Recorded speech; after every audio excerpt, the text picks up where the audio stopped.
Saya asli Madura, saya juga pernah nyantri di Pondok Pesantren Syekhona Muhammad Khalil.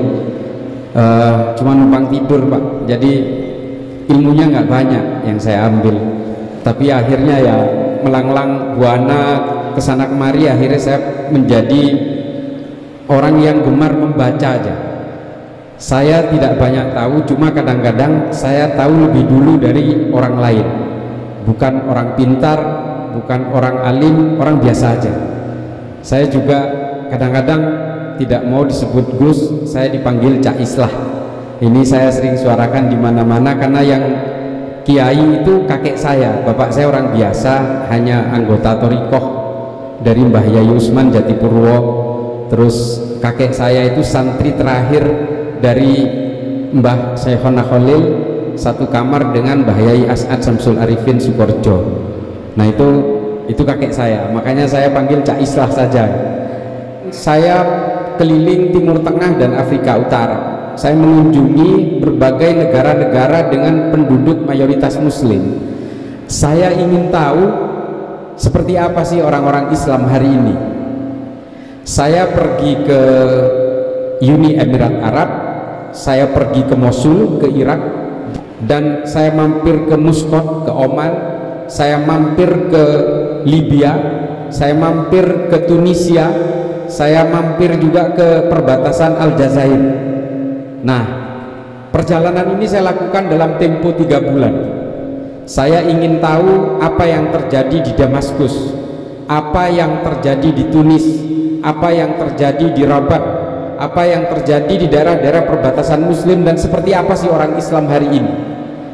Dan ternyata memang buat saya mengejutkan Pak, sangat mengejutkan buat saya ketika saya mampir ke sebuah toko buku di Dubai. Saya masuk, alangkah kagetnya saya ketika menemukan buku yang ditulis oleh seorang ilmuwan barat namanya Stephen Hawking. Stephen Hawking ini membuat 3 buku besar. 3 buku besar ini disebut The Trilogy of the Making of the Universes. 3 buku yang menceritakan terciptanya alam semesta. Kesimpulan besar dari buku ini adalah bahwa Tuhan tidak ada. Allah itu nggak ada. Jadi yang menciptakan alam semesta ini bukan Allah, karena Allah itu nggak ada. Kalau kita ingin ngotot menyebutkan bahwa Allah itu ada, menurut Stephen Hawking ada, memang Tuhan itu ada, namanya ilmu pengetahuan. Jadi Tuhan itu adalah ilmu pengetahuan, kata Stephen Hawking. Stephen Hawking mengatakan begini, dan buku ini laris di Arab. Jadi buku ini terjual di Arab, di seluruh Timur Tengah itu kurang lebih 3.700.000 jilid. Sangat tinggi Pak. Di dalam buku itu diceritakan oleh Stephen Hawking. Stephen Hawking ini udah mati orangnya Pak, orangnya cacat. Dulunya Kristen. Setelah melakukan penelitian dengan menggunakan teleskop Hubble dari kamarnya untuk menyorot bintang-bintang, akhirnya dia berkeputusan bahwa Tuhan itu nggak ada. Nah ini menariknya, di dalam buku itu disebutkan bahwa alam semesta ini terjadi karena hukum fisika yang namanya quantum mechanics. Bahasa Indonesianya mekanika kuantum. Terjadi karena ledakan besar akibat daya tarik energi positif dan energi negatif yang kemudian menciptakan ledakan besar, dan ledakan besar itu membuat serpihan-serpihan material yang kemudian menjadi planet-planet. Dan ini dibuktikan dengan hukum fisika, sangat detail dan rinci. Dan ini bahkan dikatakan oleh Stephen Hawking bahwa Tuhan itu diciptakan oleh manusia sebagai alat penakut supaya manusia itu tunduk kepada suatu benda yang antah berantah. Ini bahasanya Stephen Hawking. For obeying to the God and surrender to someone over somewhere. Nah ini bahasanya dia.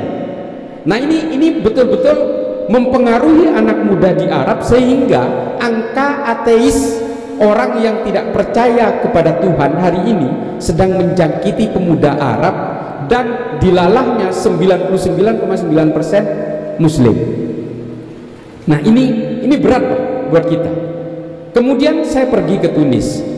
Di Tunis saya pergi ke perbatasan Aljazair. Ada kota kecil Pak, namanya Bofisha. Ini perbatasan antara Tunisia dengan Aljazair. Iseng-iseng lagi saya masuk ke toko buku. Di toko buku itu tulisan toko bukunya itu namanya toko buku Muslim. The Library, kan Tunisia itu bahasa Prancis Pak. The Library of Muslim Store, kurang lebih seperti itu. Jadi toko buku Muslim, tapi di dalam itu ada buku yang ditulis oleh seorang dokter saraf dari Inggris namanya Richard Dawkins. Richard Dawkins ini adalah dokter saraf dan dia mengatakan bahwa Allah itu nggak ada, Tuhan tidak ada.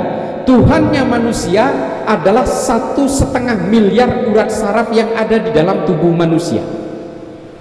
Kalau manusia lahir urat sarafnya berkurang, maka manusia itu lahir cacat. Karena apa? Karena saraf yang harusnya komplit menjadi organ-organ motorik itu tidak ada, jadi orang bisa lahir cacat. Kalau manusia itu ditebas lehernya 2000% pasti mati, kata Richard Dawkins. Karena apa? Karena leher ini adalah penghubung urat saraf antara otak dengan organ-organ motorik, kaki, mata, dan seterusnya. Dan ini dibuktikan secara keilmuan yang sangat rinci oleh Richard Dawkins. Dan ini saya tanyakan ke pemilik bukunya di kota kecil di Bofisha itu, saya tanya, Pak, ini yang dibeli di Bofisha saja itu berapa?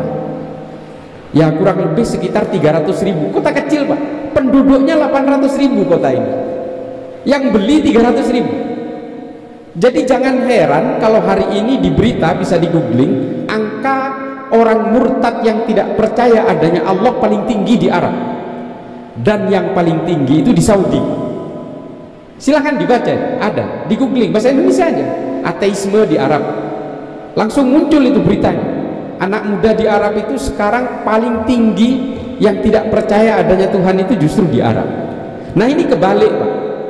Ketika saya perjalanan pulang, saya mampir ke Jerman Pak, ke Berlin.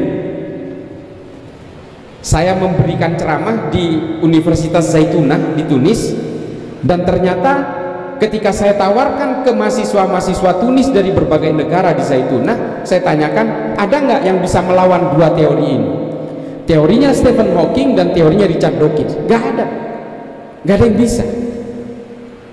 Padahal Al-Quran sudah menyediakan semuanya, tidak ada yang sanggup. Lalu kemudian pulang saya mampir ke Berlin, saya iseng-iseng masuk ke toko buku. Toko buku itu menjual berbagai buku dari seluruh dunia. Saya masuk Pak, saya masuk ke toko buku di Berlin Pak. Anehnya, kalau saya menemukan Stephen Hawking di Eropa atau di Amerika, saya nggak heran Pak. Saya menemukan bukunya Richard Dawkins misalnya, saya beli di Denmark atau saya beli di Meksiko, saya nggak heran. Ini saya temukan di Arab. Nah, tapi ketika ke Berlin, saya menemukan sebuah buku yang ditulis oleh Syekh Muhammad Thohir bin Ashur. Judulnya At-Tahrir wa Tanwir. Ini unik ini. Justru saya temukan di Eropa yang otomatis jumlah ateisme yang lebih tinggi daripada Arab seharusnya. Nah, di dalam buku itu, yang ini kitab tafsir Pak, Syekh Muhammad Thohir bin Ashur ini adalah seorang mufassir yang berbasis tahlili, berbasis analisis. Nah, di dalam kitab tafsirnya Syekh Muhammad Thohir bin Ashur ini diceritakan bahwa terciptanya alam semesta itu berdasarkan teori dari Al-Quran yang bernama Al-Ittisal wal-Infisal. Konsepnya sama Pak dengan Stephen Hawking, yang terjadi karena ledakan besar. Ketika disimbolkan ledakan besar itu dengan petir dan air hujan oleh Syekh Muhammad Thohir bin Ashur, mewakili teorinya Stephen Hawking tentang energi negatif dan energi positif. Dan kita tidak pernah membaca kitab ini, sehingga apa? Ketika umat Islam diserang oleh ilmu pengetahuan yang tidak percaya dengan adanya Tuhan, ya kita diam aja, tanpa sadar generasi kita digerogoti sedikit demi sedikit sehingga akhirnya menjadi orang yang murtad semua. Nah, ini adalah kelemahan kita hari ini, Pak. Kita tidak pernah membaca literatur Islam yang sebenarnya bisa melawan keilmuan-keilmuan dari orang-orang murtad itu sebenarnya. Kita tidak pernah tahu tentang teori al-ittisal wal infisal karena kita tidak pernah baca. Dan di situ diterangkan dengan ayat-ayat sangat detail tentang terciptanya alam semesta, tentang terciptanya manusia, bagaimana urat-urat saraf di dalam manusia itu bekerja tanpa harus memutusnya dengan dogma. Ini kehebatan Syekh Muhammad Thohir bin Asyur. Dan Syekh Muhammad Thohir bin Asyur ini adalah seorang ulama dari Tunisia, Pak. Sementara orang Tunisia sendiri jarang yang membaca kitab At-Tahrir wa Tanwir ini. Nah, ini yang menjadi ironi bagi kita hari ini, padahal Tunisia ini adalah tempat lahirnya Ibnu Khaldun, tempat lahir Sidi Bosaid, seorang wali, dan juga tempat lahirnya Syekh Muhammad Thohir bin Asyur. Ternyata buku-buku ateis itu sudah merajalela di negara kelahiran para ulama yang betul-betul berbasis ilmu pengetahuan itu. Nah, ini adalah gambaran yang saya temukan ketika saya ke Arab dan ke Afrika Utara, bahwa hari ini umat Islam terjebak di dalam berbagai kepentingan-kepentingan harokah siasah. Kita hari ini menganggap bahwa untuk memajukan agama, memajukan Islam harus lewat perjuangan-perjuangan politik. Nah, ini yang salah, Pak. Kita gagal mengembalikan kejayaan Islam masa lalu, bahwa Islam pernah berjaya dengan ilmu pengetahuan. Bapak-bapak sekalian, para masyayikh, ini mohon maaf, ini berdasarkan berbagai literatur yang saya baca. Ketika umat Islam berjaya dengan ilmu pengetahuan, Eropa itu mengalami masa kegelapan, Pak, namanya Dark Ages. Orang Eropa itu betul-betul belum menemukan apa-apa. Mereka itu menyalakan untuk membuat api saja, mereka masih harus membuat batu itu beradu, Pak. Di Arab, orang Arab sudah menemukan cara orang menemukan api menggunakan teknologi pada zamannya. Bapak-bapak sekalian, yang menemukan angka 0 dalam matematika itu orang Islam, Pak. Namanya Al-Khawarizmi. Angka 0 yang kita pakai hari ini, yang dipakai oleh orang Hindu, orang Buddha, orang Kristen, orang Katolik, itu semua yang menciptakan adalah seorang ilmuwan Islam bernama Al-Khawarizmi. Al-Khawarizmi berpikir kalau angka itu 1 sampai 9, kalau bilangannya melebihi itu atau ada bilangan yang kurang dari angka 1, apa penghubungnya? Lalu Al-Khawarizmi membuat angka 0 sebagai penghubung angka positif dan angka negatif. Lalu muncullah angka -1, -2, dan kita kemudian kenal angka ratusan, ribuan, dan seterusnya, jutaan, dan seterusnya, karena angka 0 yang ditemukan oleh Al-Khawarizmi. Dan itu semua manusia menggunakan itu, Pak. Dan yang menemukan adalah seorang Muslim dari Persia yang tinggal di Andalus, namanya Al-Khawarizmi, yang menciptakan keilmuan matematika jauh sebelum Pitagoras menemukan teori triple Pitagoras itu. Jauh sebelum orang-orang menemukan aljabar, jauh sebelum orang menemukan trigonometri dan seterusnya. Nah, kemudian kalau kita mau berbicara tentang ilmu kimia, penemu teori dasar dari ilmu kimia itu adalah seorang Muslim di Baghdad, namanya Jabir Ibnu Hayyan, yang menemukan teori oksidasi, penguapan zat, dan yang menemukan teori fermentasi, perubahan zat. Itu adalah seorang Muslim namanya Jabir Ibnu Hayyan. Oleh PBB dinobatkan sebagai bapak kimia modern. Ini Eropa belum ada apa-apanya, Pak. Orang Eropa itu nanam kentang masih dilempar, Pak, belum digali. Ini namanya zaman kegelapan. Kenapa kok tidak digali? Karena tidak ada lampu, Pak. Makanya disebut zaman kegelapan. Dilempar dia sekencang-kencangnya sampai akhirnya masuk ke dalam tanah. Itu orang Eropa, masih belum berteknologi sama sekali. Orang Arab sudah membajak sawah, sudah segala macam, sudah mengairi dan segala macam. Makanya kemudian yang menemukan ilmu biologi awal itu adalah orang muslim juga dari Dinawar, namanya Abu Bakar Ahmad Ad-Dinawari, menulis kitab namanya An-Nabat. Kata nabati itu dari awalnya dari judul kitabnya Abu Bakar Ahmad Ad-Dinawari, yang menemukan oh ini tumbuhan beracun, ini tumbuhan umbi-umbian, ini adalah ordo dan klasifikasi tumbuhan, ini tidak boleh dikonsumsi, ini adalah tumbuhan obat dan seterusnya. Ini Abu Bakar Ahmad Ad-Dinawari yang menemukan lensa pertama kali, Pak. Itu bukan orang Jerman, itu orang Islam, Pak. Ditulis dalam sebuah kitab namanya Al-Hayat. Coba bayangkan. Dan yang menemukan musik, Pak, notasi musik do re mi fa sol la si do itu yang menemukan pertama kali seorang ulama dari Irak namanya Al-Mausuli. Disempurnakan oleh Al-Kindi dan disempurnakan di dalam kitab oleh Al-Farabi namanya Al-Kitabul Musikal Kabir, yang diterjemahkan ke dalam bahasa Latin namanya De Ortu Sintiarium, yang kemudian melahirkan musisi yang namanya Mozart, Bach, Beethoven dan seterusnya, melahirkan musik-musik barok, klasik awal dan sebagainya. Ini orang Islam, Pak, yang menemukan lensa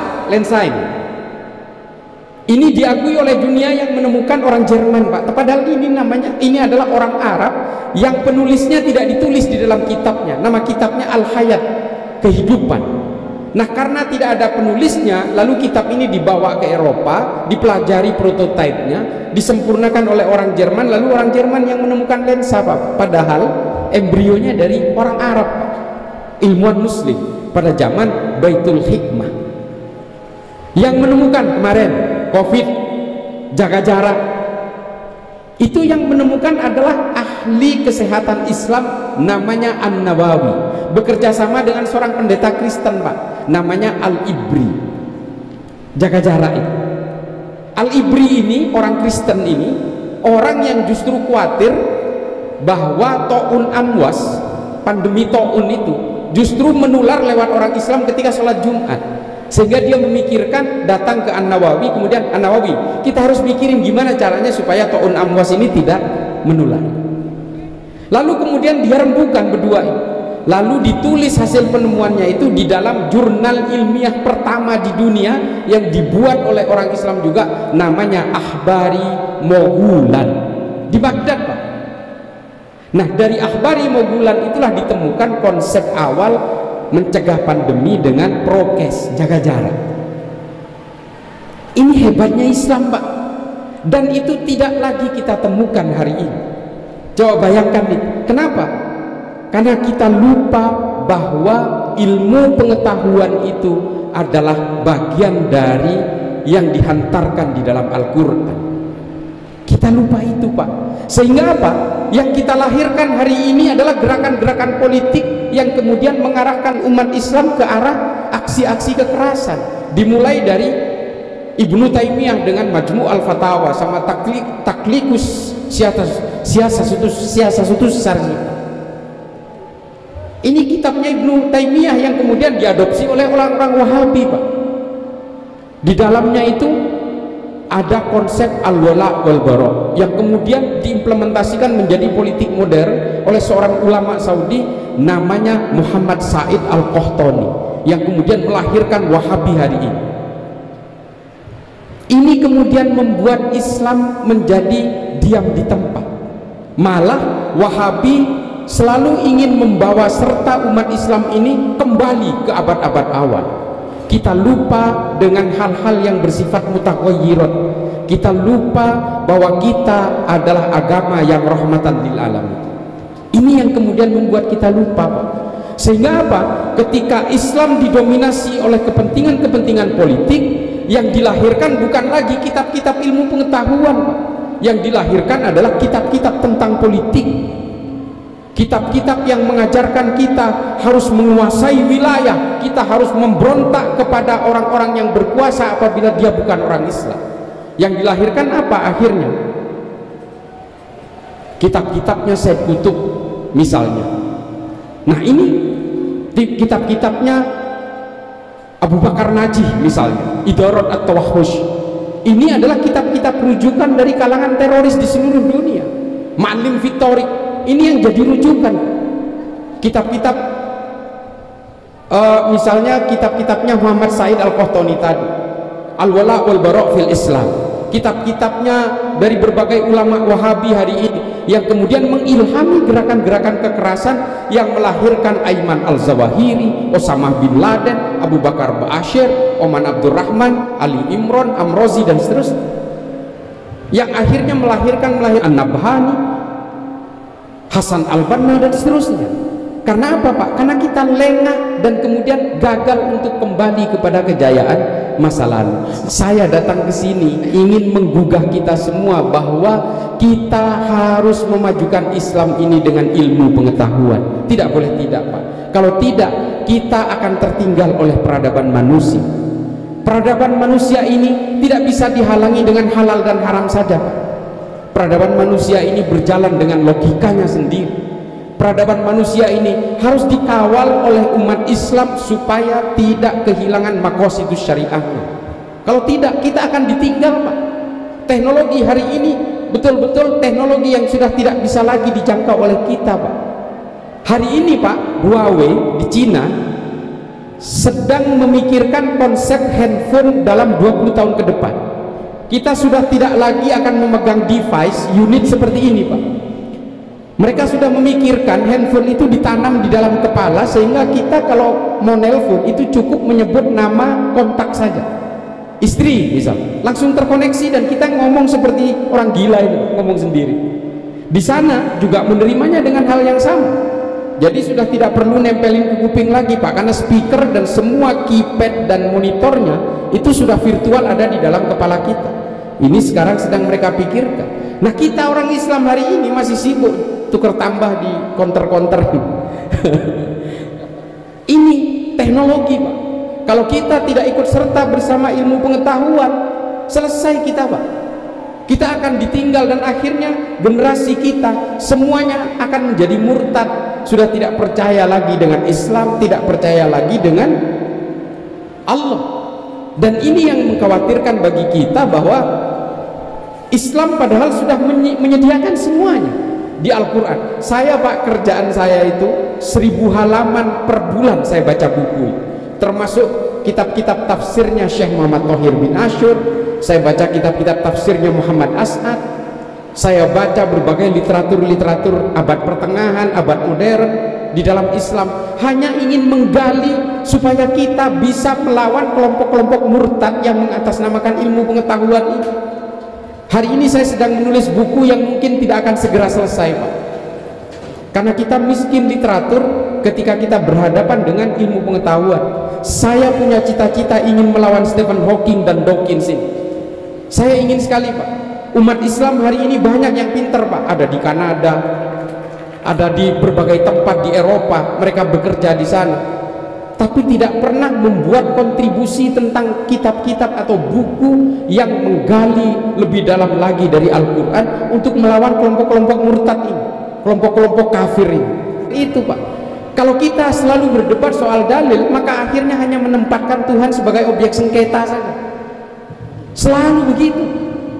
Sudahi itu semua, mari kita majukan umat ini dan kita wujudkan Islam sebagai agama yang rahmatan lil alamin. Cita-cita Nabi kan hanya dua Pak. Agama sebagai akhlak yang baik, dan kemudian sebagai agama yang bisa merahmati seluruh alam semesta sampai hari kiamat. Nggak ada Pak, di situ ada gerakan siasat, gerakan politik, nggak ada Pak. Sampai Rasulullah wafat pun tidak menulis atau menunjuk siapa pengganti beliau, tidak Pak. Karena Rasulullah tidak mau mewariskan kekuasaan politik. Rasulullah tidak mau cawe-cawe dengan politik, peduli amat dengan politik. Rasulullah hanya ingin mewariskan Islam dalam DNA dua hal tadi, rahmat dan akhlak, nggak ada lagi. Nah ini yang diwariskan oleh Rasulullah. Maka kalau kita berbicara akhlak dan rahmat, di tengah-tengahnya pasti ada ilmu pengetahuan. Ini yang bukan kadang-kadang saya minta memang ke beberapa pesantren Pak, supaya ada kurikulum ilmu pengetahuan di dalam. Saya berkeliling ke berbagai sekolah Pak di seluruh dunia, hampir setengah lingkaran bumi ini sudah saya datangi, sampai ke pelosok Afrika itu saya datangi, sampai makan singkong mentah itu saya udah pernah di pedalaman Afrika. Dan sekolah-sekolah Katolik yang ada di sana sudah mengajarkan tentang teori-teori kimia dan sebagainya. Kita ketinggalan, Pak. Kalau kita bicara tentang sekolah-sekolah Katolik di Amerika Selatan, itu mereka punya laboratorium dan sebagainya. Itu padahal di pedesaan loh, Pak. Dan kita harus betul-betul berdaya dalam ilmu pengetahuan. Lalu apakah kita tidak boleh berpolitik? Harus, Pak. Harus juga berpolitik. Bagi yang mampu seperti Gustofa, berpolitik, Pak, harus. Kalau enggak, ruang-ruang politik ini akan diisi oleh orang sembarangan nanti. Kalau yang mampu silahkan. Supaya apa? Supaya produk-produk politik tidak keluar dari maqasidus syariah, supaya umat Islam tidak dirugikan oleh berbagai produk politik. Makanya kata Imam Ghazali, Islam dan politik itu seperti saudara kembar, harus jalan beriringan, saling mengingatkan kalau ada yang salah, tapi ya jangan saling perkosa, Pak. Kalau saudara kembar kan nggak boleh, Pak, haram.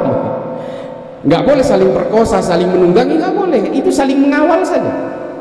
Berpolitik seperlunya, berpolitik secukupnya, tapi ilmu pengetahuan harus betul-betul dijadikan gerakan dasar dari umat Islam hari ini. Saya juga meminta ke berbagai pondok pesantren yang lumayan besar misalnya, saya minta tolong ajarkan satu silabus tentang ilmu pengetahuan berbasis Islam. Kita tidak kekurangan ahli kimia, kita tidak kekurangan ahli astronomi, ahli kedokteran dari Islam. Literaturnya banyak, termasuk At-Tahrir wa Tanwir tadi. Ini maaf, mungkin di sini enggak, di pesantren Haji Ya'qub enggak, tapi para ulama sendiri jarang yang baca kitab ini, jarang sekali. Padahal di dalamnya itu banyak sekali tahlili, analisis tentang ilmu pengetahuan yang luar biasa. Nah ini yang harus kita gali, Pak, supaya kita melahirkan ilmuwan-ilmuwan untuk menandingi berbagai ajaran-ajaran yang akhirnya menggerus keimanan kita. Bapak sekalian, yang paling terakhir yang ingin saya sampaikan adalah bahwa terutama dari kalangan Nahdien, kalangan Nahdlatul Ulama seperti kita adalah sasaran utama untuk memecah belah dari kelompok-kelompok yang sebenarnya betul-betul ingin menguasai negara kita. Ini pesan yang paling terakhir yang selalu saya sampaikan. Karena kelompok Wahabi Salafi ini memang adalah ancaman terbesar yang sebenarnya ingin memecah belah NU. Padahal sering saya katakan juga, seorang akademisi dari Tillman Scholarship dari Harvard University mengatakan, kalau ingin menguasai Indonesia, kalau ingin menumbangkan Pancasila, maka tumbangkan Nahdlatul Ulama. Ini bukan kata saya, ini kata Phil Caruso, bukan orang NU, Pak, bukan orang Islam juga. Ini adalah seorang peneliti sosial dan politik dari Amerika. Maka kemudian berbondong-bondonglah berbagai ajaran itu datang kepada kita untuk menghancurkan Nahdlatul Ulama. Ada yang mengatasnamakan Habib, ada. Isinya itu hanya mencaci maki ulama NU, ada. Membuta-butakan Gus Dur, ada. Ada yang nyamar-nyamar jadi orang NU, Pak, tapi tetap intinya adalah umat Islam wajib menegakkan khilafah. Ada yang begitu, Pak. Ada juga nyamar-nyamar, tapi sebenarnya mereka ingin memecah belah kita. Maka muncullah kemudian berbagai organisasi tandingan di internal NU sendiri. Nah, ini yang kita alami hari ini, Pak. Dan ketika itu memecah belah NU, maka Pancasila nggak ada apa-apanya, Pak. Pancasila menjadi omong kosong, Pak, kalau orang NU ini sudah ditumbangkan semua. Pakunya negara ini Nahdlatul Ulama, Pak. Banser aja jumlahnya 7 juta, jauh lebih banyak dari TNI dan polisi. Coba bayangkan aja, kalau mau memberontak, Pak, kalah jumlah TNI dan Polri itu. Tapi apakah ini modelnya NU? Ya enggak. NU itu adalah satu-satunya organisasi Islam yang tidak pernah mengkhianati negaranya sendiri. Saya bukan pengurus PBNU, Pak, tapi saya ditakdirkan menjadi Nahdien sejati sejak lahir. Udah NU saya. Maka kemudian NU ini menjadi penting, Pak. NU nggak pernah berontak, Pak. Kita dibantai PKI aja, kita ketika membalas malah dibilang kita yang melanggar HAM. Ketika orang kiai-kiai NU dan santri NU dibantai PKI, nggak ada itu yang nuduh PKI HAM. Nah, ketika kita melakukan upaya perlawanan, kita yang dituduh brutal dan sebagainya. Kalau Mas Sumi, ini mohon maaf, Pak, saya harus terang-terangan. Mas Sumi, apakah pernah memberontak? Pernah, Pak. Permesta itu produknya mereka, Pak. NII, Negara Islam Indonesia Kartosuwiryo, melahirkan Darul Islam Kahar Muzakkar, Andi Aziz, dan seterusnya. Kelompok Wahabi, wah ini paling banyak, ini paling penjahat ini. Bom-bom yang meledak dari tahun 2000 sampai 2009, bom malam Natal, bom Tentena, bom Kampung Melayu, bom JW Marriott, bom Ritz-Carlton, bom Bali 1, bom Bali 2, bom-bom yang meledak di berbagai tempat sampai gereja di Surabaya dan sebagainya. Itu ulahnya Wahabi semua itu. Ini yang membuat negara ini menjadi kacau balau. Mereka yang kerjaannya ketika kita tawassul dibilangnya kita penyembah kuburan, ketika kita maulidan dibilang ahlul bid'ah, dan seterusnya dan seterusnya. Makanya nggak heran kalau di Saudi itu angka ateismenya paling tinggi, karena kecintaan kepada Rasulullah tidak dijadikan sebagai budaya. Orang-orang anak muda Saudi pernah diteliti oleh Gallup Internasional, ditanya anak muda yang umurnya masih 9-10 tahun, ditanya, kamu tahu nggak makamnya Rasulullah di mana? Mereka ada yang bilang Taif, di Riyadh. Lah, mereka tidak diajari ziarah, Pak. Coba di Indonesia, anak kecil sudah dibawa ke Madinah, ditenteng ke Raudhah itu, ini makamnya Rasulullah, pasti begitu. Nah, ini tidak terjadi di Saudi karena budaya-budaya yang mengagungkan Rasulullah dan memuji-muji Rasulullah ini diharamkan. Maka jangan heran kalau hari ini di Saudi itu banyak orang yang tidak percaya dengan adanya Allah. Bahkan Pak, mereka melahirkan Rana Ahmad, Rahaf Al-Qunun, Dina Ali Sahnun, Ajla, Aiwa. Ini adalah perempuan-perempuan Saudi yang lebih memilih menjadi ateis dan kabur dari Saudi. Sekarang ada di Kanada, ada di Jerman, ada di Ukraina, ada di Australia. Ini adalah orang-orang Saudi yang merasa tertekan karena agama, Pak. Akhirnya memilih menjadi murtad. Kalau murtad di Saudi dipenggal lehernya, makanya mereka kabur ke negara lain. Dan rata-rata perempuan. Nah, ini yang akhirnya menjadi produk dari Wahabi hari ini yang disadari oleh Muhammad bin Salman, Raja Saudi. Sehingga apa? Akhirnya aturan-aturan di Saudi ini dibuat lebih longgar, Pak. Perempuan Saudi sudah boleh nyetir, sudah boleh bekerja, kalau keluar rumah tidak perlu didampingi mahram, orang umroh dari Indonesia tidak perlu didampingi mahram, cukup surat izin mahram saja, dan sebagainya. Ini adalah kebijakan-kebijakan Saudi untuk melonggarkan berbagai aturan yang dulunya membuat orang-orang Saudi menjadi murtad. Nah, jadi kebalik, Pak. Orang-orang Wahabi di Indonesia ingin menjadikan seperti Saudi masa lalu, tapi orang Saudi ingin seperti Indonesia hari ini. Kan kebalik-kebalik ini. Hari ini mengapa saya selalu melawan Wahabi? Bukannya gelisah oleh ajaran mereka, Pak. Kalau ajaran mereka itu dijalankan sendiri ya nggak apa-apa. Ya tapi nggak usah mengkafir-kafirkan sesama orang Islam gitu loh. Ini kan masalahnya yang paling benar menurut mereka itu hanya mereka. Kalau berbeda dengan mereka semuanya salah dan kafir. Kan ini yang menjadi masalah, Pak. Sehingga akhirnya apa? Ketika orang berkenalan dengan Wahabi Salafi akhirnya menjadi teroris.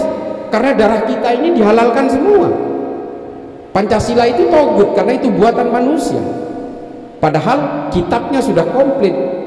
Mengapa surat Al-Maidah ayat 44 itu harus diterjemahkan seperti apa? Ini sudah ditulis oleh Syekh Muhammad Al-Azhari, Al-Haqqul Mubin nama kitab. Dijelaskan bahwa yang dimaksud dengan Al-Maidah ayat 44 itu adalah undang-undang buatan manusia yang mengakui dan tidak menghalangi dan tidak merusak dari berbagai aturan-aturan syariah yang ada. Ini yang tidak dipahami oleh orang-orang Wahabi, seolah-olah karena Pancasila ini buatan manusia maka ini adalah negara togut, kafir, saisi-isinya. Harta kita dihalalkan, dianggap sebagai ghanimah. Nah, ini adalah ajaran-ajaran dari Wahabi garis keras yang hari ini berusaha dikonversi karena ajaran Wahabi identik dengan terorisme akhirnya diubah menjadi Salafi, Pak. Padahal usul fikihnya semua sama, Pak. Ulama-ulamanya masih sama semua, tetap merujuk kepada Muhammad bin Abdul Wahab. Kita jangan mau ditipu oleh mereka. Salafi dan Wahabi ini sebenarnya satu bungkus, jubahnya yang berbeda. Jadi kalau kita melihat Khalid Basalamah, Syafiq Basalamah, ini kan sebenarnya seolah-olah halus, Pak. Tapi kalau sudah masuk ke dalamnya, tetap aja nanti diajarin untuk mengkafirkan orang lain, mengkafirkan kita semua. Ini adalah inti dari ajaran mereka. Makanya kemudian ini menjadi biang masalah dari berbagai aksi kekerasan yang mengatasnamakan Islam di seluruh dunia. Teroris itu nggak ada agamanya, Pak. Mereka ini mengatasnamakan Islam supaya apa? Supaya kejahatannya terlihat terhormat saja. Padahal mereka itu teroris ini bukan hanya orang Islam, Pak, orang Kristen juga yang jadi teroris banyak. Teroris di India itu agamanya Hindu. Yang nguber-nguber dan yang ngebunuh orang Rohingya yang beragama Islam itu orang Buddha Pak, namanya kelompok Asin Wiratu. Yang membunuh India itu orang Hindu Pak, namanya kelompok Shiv Sena, kelompok Hindutva, kelompok Bharatiya Janata. Ini orang Hindu semua Pak. Jadi teroris ini memang akan menunggangi agama dengan pemeluk terbesar di satu negara, apapun agamanya. Di Indonesia karena pemeluk terbesarnya Islam, mereka mengaku Islam. Supaya apa? Supaya kejahatannya kita maklumi. Nah, keterbatasan waktu, mohon maaf apabila ada kesalahan, kurang lebihnya mohon maaf. Akhiran ihdinas siratal mustaqim, wallahul muwaffiq ila aqwamit thoriq. Wassalamualaikum warahmatullahi taala wabarakatuh.